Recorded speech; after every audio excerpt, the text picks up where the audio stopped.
ऐसी बेटियां होने से अच्छा होता कि शिवचरण गुप्ता की कोई औलाद ही नहीं होती। जब शिवचरण गुप्ता की चिता जल रही थी तो उनकी छोटी बेटी वीडियो कॉल पे पता है क्या पूछती है कि और कितना टाइम लगेगा। अभी और कितना टाइम लगेगा? मतलब एक पिता अपनी पूरी लाइफ में टाइम निकालता है अपने बच्चों के लिए और उन बच्चों के पास अपने पिता का अंतिम संस्कार करने तक का टाइम नहीं है। और ये कोई ऐरे गहरे इंसान नहीं थे। शिवचरण गुप्ता महाराष्ट्र के मशहूर कपड़ा व्यापारी थे जिनकी करोड़ों की प्रॉपर्टी थी। शिवचरण गुप्ता की वाइफ थी और उनकी 3 बेटियां थीं। उनका कोई बेटा नहीं था। उन्होंने अपनी तीनों बेटियों को अच्छी एजुकेशन दी, अच्छा लाइफस्टाइल दिया और तीनों ही बेटियों की शादी अच्छे घरों में कर दी ताकि उन्हें फ्यूचर में किसी भी तरह की कोई दिक्कत ना हो। उनकी 2 बेटियां खुद टीचर हैं और तीसरी बेटी खुद पुणे में रहती है। लेकिन उसके बाद भी रामचरण गुप्ता को अपनी वाइफ के साथ अपने आखिरी दिन ओल्ड एज होम में बिताने पड़े।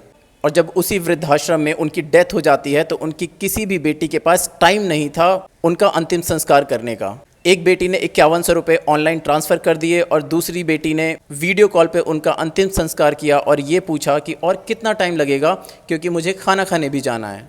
अभी और कितना टाइम लगेगा? तो हम लोग भी क्या खाएंगे और खाएंगे? रामचरण गुप्ता की करोड़ों की प्रॉपर्टी थी लेकिन बिजनेस में लॉस होने की वजह से उनकी सारी प्रॉपर्टी, उनका सारा बिजनेस बर्बाद हो गया एंड कर्जा चुकाने के लिए उन्हें अपना घर तक बेचना पड़ा।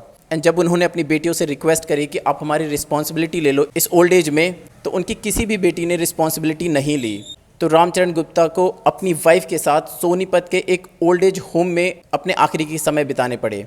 2024 में उनकी वाइफ का भी देहांत हो गया था और अब 2026 में जब उनका देहांत हुआ तो उनकी किसी भी बेटी ने उनका अंतिम संस्कार अटेंड ही नहीं किया।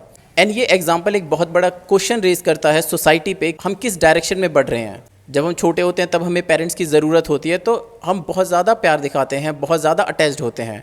बट जैसे ही हम बड़े होते हैं, इंडिपेंडेंट हो जाते हैं, तो वही लोग जो अब हमारी रिस्पॉन्सिबिलिटी होने चाहिए थे वो हमें बर्डन लगने लगते हैं। लोगों को लगता है कि क्योंकि ओल्ड पेरेंट्स उनके साथ रहते हैं तो उनकी फ्रीडम कब हो जाती है। फ्रीडम का मतलब ये कब से होने लगा कि अब आप अपने पेरेंट्स की रिस्पॉन्सिबिलिटी तक नहीं ले सकते।